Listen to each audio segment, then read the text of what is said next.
எல்லாரும் சொல்கிறீங்க பெண்கள் டிமாண்ட் பண்ணுறாங்க. முன்ன காலத்தில் ஆண்கள் செய்த மாதிரி பெண்களை குறை சொல்கிறீங்க. ஒரு பொண்ணை கல்யாணம் பண்ண வந்தால் இன்றைக்கி பெரிய பிரச்சனையாகுது. எவ்வளோ சம்பாதிக்கிற, என்ன ப்ராப்பர்ட்டி வச்சுருக்கிறேன்னு சொல்லி இன்றைக்கி வேலை செய்கிற ஆண்களுக்கு கூட பெண்கள் இல்லை. பெண்கள் கொடுக்க மாட்டேன்ற நிலைமைக்கு வந்துருச்சு. நாங்கள் என்ன பண்ணுறதுன்னு தெரில அப்படின்ற நிலைமைக்கு வந்துட்டீங்க. ஒரு வீட்டில் தாத்தா குடிக்கிறாரு, புள்ள குடிக்கிறான், பேரன் குடிக்கிறான். கொஞ்சம் சிந்திச்சு பாருங்கள். அப்போது பொண்ணை பெற்றவங்க எதை நம்பி கொடுப்பான்? அதுக்கு தான் கேட்குறான் அவன். நீ 2 லட்சம் 3 லட்சம் சம்பாதிக்கிறியாப்பா, சொந்த வீடாப்பா, சொந்த நிலமாப்பா, நீ செத்து போயிட்டினா கூட அந்த பொண்ணுக்கு எதுனா ப்ராப்பர்ட்டி இருக்கும், அதை வச்சு பொழைச்சிக்கோ, நாளைக்கு 2 பிள்ளைய கொடுத்துட்டு குடிக்காரனாகி குடித்தவராகி செத்து போயிடுவேன் அப்படின்னு பெற்றவங்க கேட்குறான். என்ன தப்பு? என்றைக்குமே நாட்டில் குட்டிச்சவராக போன நீங்கள் இன்றைக்கி போலீஸ் ஸ்டேஷனில் கொண்டு போனால் உயிரோடு வருவானான்னு தெரில, ஹாஸ்பிட்டலுக்கு போனால் உயிரோடு வருவானான்னு தெரில, இன்றைக்கி நீதிமன்றத்துக்கு போனால் அவன் திரும்பி வருவானான்னு தெரில. எல்லாமே அகெயின்ஸ்டாக இருக்குது.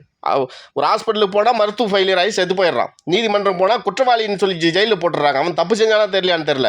ஒரு போலீஸ்காரன் கூட்டின்னு போகிறான், தப்பு செஞ்சானா தெரியல, அடிச்சே கொள்கிறான். இது சர்வதிகாரி மாதிரி நடந்துட்டுருக்காங்க. பேரன் புள்ள அப்போ அப்படியே பரம்பரையாக கொள்ளடிக்கிறதுக்கு சிஎம் போஸ்ட்டுக்கு வந்துட்டானுங்க.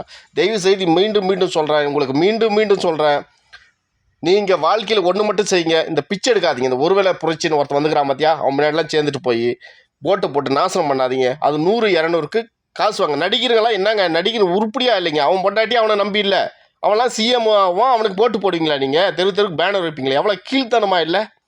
தயவு செய்து திருந்துங்க. நீங்கள் ஸ்டார் பாதையில் இருக்கிறீங்க, அவன் குக்கைன் பாதையில் இருக்கிறான்.